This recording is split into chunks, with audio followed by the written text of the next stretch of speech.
penawaran uang. Permintaan uang adalah jumlah dari keseluruhan uang yang diinginkan, diminta dan dibutuhkan oleh suatu perusahaan maupun masyarakat, atau dalam hal ini pelaku kegiatan ekonomi. Berdasarkan teorinya, permintaan uang dibagi menjadi dua teori, yaitu teori klasik atau kuantitas dan teori Keynesian. Yang pertama yaitu teori klasik. Menurut pandangan ekonomi klasik, fungsi uang hanya sebagai alat tukar. Oleh karena itu, jumlah uang yang diminta berbanding lurus dengan tingkat output atau pendapatan. Jika tingkat output meningkat, jumlah uang yang diminta akan meningkat. Demikian sebaliknya, fokus dari teori klasik adalah hubungan antara penawaran dan permintaan, dan umumnya menguraikan uang dari sudut pandang kuantitas. Oleh karena itu, teori ini sering disebut dengan quantity theory of money. Ada beberapa pandangan dalam teori klasik. Yang pertama, teori kuantitas dari Ricardo. Menurut David Ricardo, kuat atau lemahnya nilai uang sangat tergantung pada jumlah uang yang beredar. Apabila jumlah uang berubah menjadi 2 kali lipat, maka nilai uang akan turun menjadi setengah dari semula. Sebaliknya, apabila jumlah uang berkurang hingga setengah, maka nilai uang akan naik menjadi 2 kali lipat. Hal ini terjadi karena jika jumlah uang naik menjadi 2 kali lipat, otomatis nilai uang akan menurun menjadi setengahnya. Hal ini dapat dirumuskan sebagai berikut. M sama dengan K dikali P, atau P sama dengan 1 dibagi K dikali M, di mana M adalah quantity of money atau jumlah uang, dan P price atau tingkat harga, sedangkan K adalah konstanta atau pembanding tetap. Teori kuantitas ini sangat sederhana karena tidak mengindahkan faktor yang mempengaruhi nilai uang, seperti misalnya jumlah uang yang beredar, kecepatan peredaran uang atau jumlah permintaan uang, kemudian jumlah barang atau jasa yang diperdagangkan. Yang kedua yaitu teori kuantitas dari Irving Fisher. Teori ini disebut juga sebagai teori persamaan pertukaran. Dalam teori ini, Irving Fisher berusaha menyempurnakan teori kuantitas dari David Ricardo dengan memasukkan variabel yang mempengaruhi nilai uang, yakni kecepatan peredaran uang, barang dan jasa yang diperdagangkan. Teori ini mempunyai rumus matematis sebagai berikut. MP sama dengan PT, di mana M adalah quantity of money dan V kecepatan peredaran uang, P adalah price atau tingkat harga, sedangkan T adalah jumlah barang dan jasa. Dari rumus tersebut, kita dapat mencari tingkat harga dengan menggunakan rumus MP dibagi T. Rumus tersebut dapat digunakan untuk menentukan tingkat harga P. Untuk lebih memahaminya, perhatikan pola berikut ini. Jika M naik, sedangkan V dan T tetap, maka P akan naik. Dan jika V naik, sedangkan M dan T tetap, maka P akan naik. Dan jika T naik, sedangkan M dan V tetap, maka P akan turun. Pada kenyataannya, harga P tidak selalu berada pada posisi yang pasif. Terkadang, P dapat mempengaruhi kecepatan peredaran uang. Misalkan suatu produk mengalami penurunan harga, maka permintaan barang akan meningkat, sehingga akan berpengaruh pada kecepatan peredaran uang. Hal inilah yang menjadi kelemahan dari teori Irving Fisher. Suatu hari, perusahaan A dan perusahaan B membuat kesepakatan perdagangan dengan transaksi sebesar 100 juta rupiah. Jika jumlah uang yang beredar 10 juta rupiah, berapakah kecepatan peredaran uang? Jawabannya, MP sama dengan VT, maka V sama dengan VT dibagi M. 100 juta rupiah dibagi 10 juta, hasilnya yaitu 10 kali. Jadi kecepatan peredaran uang adalah 10 kali. Selanjutnya, teori kuantitas dari A.C. Vigo. Berbeda dengan Ricardo dan Fisher yang memfokuskan teorinya pada jumlah uang dan harga. Seorang guru besar Universitas Cambridge yang bernama A.C. Vigo lebih menitik beratkan teorinya pada hubungan antara jumlah uang dengan pendapatan nasional yang dinyatakan dalam uang kas. Dalam teorinya, membuat dua versi persamaan, yaitu versi saldo kas dan versi pendapatan. Yang pertama, persamaan versi saldo kas atau cash balance version. Persamaan versi saldo kas memiliki rumus sebagai berikut. Rumusnya yaitu M sama dengan K dalam kurung PT, di mana M yaitu quantity of money atau jumlah uang, P yaitu price atau tingkat harga, T yaitu jumlah transaksi, dan K yaitu konstanta. Untuk contoh soalnya, suatu perekonomian memiliki jumlah nilai transaksi keseluruhan yaitu 400 juta rupiah, sementara jumlah uang yang beredar yaitu 8 juta rupiah. Tentukanlah berapa konstanta atau K dan kecepatan peredaran uang atau V dalam perekonomian tersebut. Untuk menjawab contoh soal tersebut, rumusnya yaitu M sama dengan K dalam kurung PT, maka K sama dengan M dalam kurung PT. M-nya itu yaitu jumlah uang yang beredar sebesar 8 juta rupiah per PT. PT-nya itu yaitu jumlah nilai transaksi sebesar 400 juta rupiah. Jadi, 8 juta rupiah dibagi 400 juta rupiah hasilnya 0,02. Untuk menghitung nilai V bisa menggunakan rumus Irving-Fisher, yaitu rumusnya P sama dengan PT per M. PT-nya sebesar 400 juta rupiah dan M sebesar 8 juta rupiah. Hasilnya yaitu 50. Jadi, kecepatan peredaran uang dalam perekonomian tersebut adalah 50 kali. Yang selanjutnya yaitu persamaan versi pendapatan, mempunyai rumus sebagai berikut.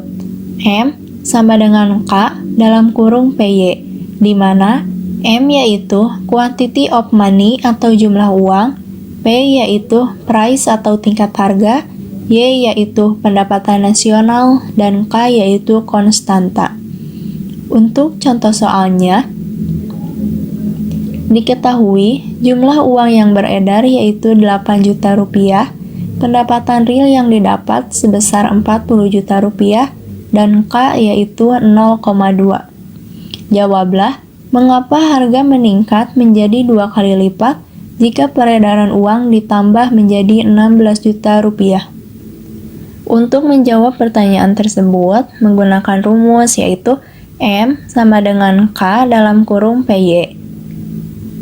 M atau jumlah uang yang beredarnya yaitu 8 juta rupiah sama dengan 0,2 atau konstantanya dalam kurung P dikali 40 juta rupiah yaitu pendapatan real yang didapatnya sama dengan 8 juta rupiah dikali P. 8 juta rupiahnya ini yaitu dari 0,2 dikali 40 juta rupiah.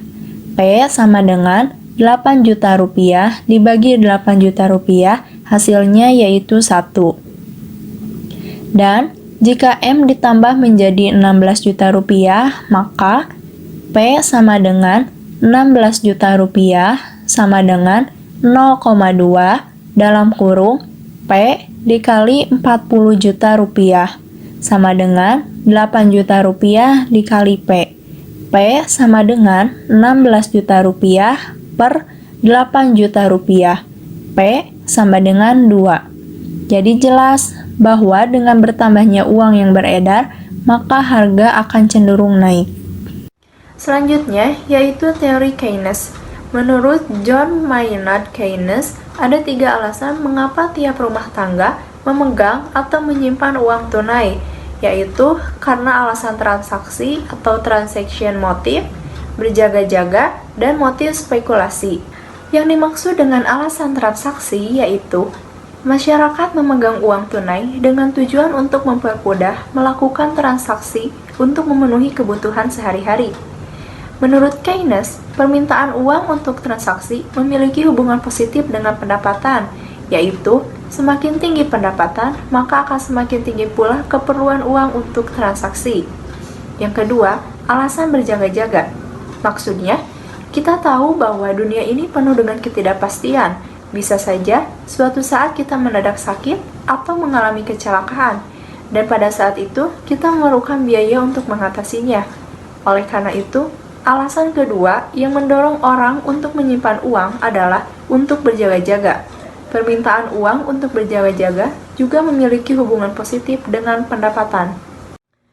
Yang selanjutnya yaitu alasan spekulasi. Uang tunai selain mempunyai manfaat untuk memperlancar transaksi dan untuk berjaga-jaga, juga bisa digunakan untuk berspekulasi. Maksud spekulasi di sini yaitu mencari keuntungan sesaat. Misalnya, seorang pedagang membeli trompet dengan jumlah yang banyak pada saat harga trompet sedang turun.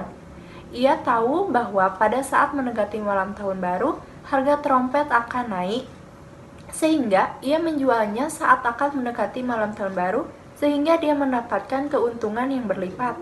Tentu saja, untuk menjalankan spekulasi ini, tentu dibutuhkan uang tunai yang lebih banyak di awal untuk membeli trompet tersebut. Jadi, alasan masyarakat menyimpan uang adalah untuk alasan spekulasi seperti contoh tersebut. Penawaran uang adalah jumlah uang yang beredar dalam suatu perekonomian. Harus dipahami bahwa untuk mempelajari penawaran uang, kita harus dapat membedakan antara mata uang dalam peredaran dan uang yang beredar. Karena kedua istilah tersebut cukup berbeda. Mata uang dalam peredaran adalah mata uang yang telah dikeluarkan dan diedarkan oleh bank sentral, terdiri atas uang kertas dan uang logam, yakni bisa disebut juga uang kartal. Sedangkan uang beredar adalah semua jenis uang yang ada dalam perekonomian. Mata uang dalam peredaran ditambah dengan uang giral pada bank-bank umum. Dalam teori penawaran uang, terdapat dua teori, yaitu teori penawaran uang tanpa bank dan teori penawaran uang modern. Yang pertama, teori penawaran uang tanpa bank. Teori penawaran uang tanpa bank merupakan gambaran dari sistem standar emas. Dalam artian, ketika emas menjadi satu-satunya alat pembayaran di masyarakat, dalam sistem ini, jumlah uang yang beredar atau uang yang ditawarkan naik atau turun sesuai dengan tersedianya emas di masyarakat. Dalam sistem moneter seperti ini, uang yang beredar ditentukan oleh proses pasar. Pemerintah, bank sentral, atau perbankan tidak memiliki pengaruh apa-apa terhadap besarnya uang yang beredar di masyarakat. Penawaran uang akan bertambah jika orang memproduksi emas baru. Oleh karena itu, jumlah uang beredar sangat bergantung pada perilaku produsen emas. Sementara, produsen emas hanya akan memproduksi emas jika itu menguntungkan. Sementara itu, standar uang yang digunakan ada dua macam, yakni standar kertas dan standar logam. Yang pertama, standar kertas. Standar kertas merupakan sistem keuangan yang memakai uang kertas sebagai alat pembayaran yang sah dan tidak terbatas, tetapi tidak bisa ditukarkan dengan emas dan perak pada bank sirkulasi. 2. Standar logam atau metalisme. Standar logam dapat dibedakan menjadi dua, yaitu standar monometalisme dan standar bimetalisme. A. Standar monometalisme, yaitu jika suatu negara menggunakan satu buah logam mulia sebagai standar uangnya, misalnya hanya memakai emas atau perak sebagai standar uangnya. B. Standar bimetalisme, dua logam. Standar ini dapat terbagi menjadi tiga, yaitu yang pertama, standar pincang, yaitu standar uang yang memakai emas sebagai standar uang dan perak sebagai alat pembayarannya. 2. Standar paralel, yaitu standar uang yang memakai dua logam mulia emas dan perak secara bersamaan sebagai standar uangnya. Tetapi, perbandingan yang berlaku hanya satu macam saja, yaitu menurut pasar. Yang ketiga, standar kembar, yaitu standar uang yang memakai dua logam mulia emas dan perak secara bersamaan sebagai standar uangnya. Apabila suatu negara menggunakan standar kembar, maka dalam negara tersebut akan berlaku hukum Gersham, yaitu bad money always drives out good money. Artinya uang yang jelek akan mengusir keluar uang yang baik. B. Teori penawaran uang modern. Berbeda dengan teori sebelumnya, dalam perekonomian modern, para produsen emas tidak lagi memiliki peran dalam kegiatan moneter. Pada perekonomian modern, sumber dari terciptanya uang beredar adalah otoritas moneter atau bank sentral. Bank sentral merupakan produsen uang primer atau uang inti, sementara lembaga keuangan atau perbankan berperan sebagai produsen uang sekunder bagi masyarakat.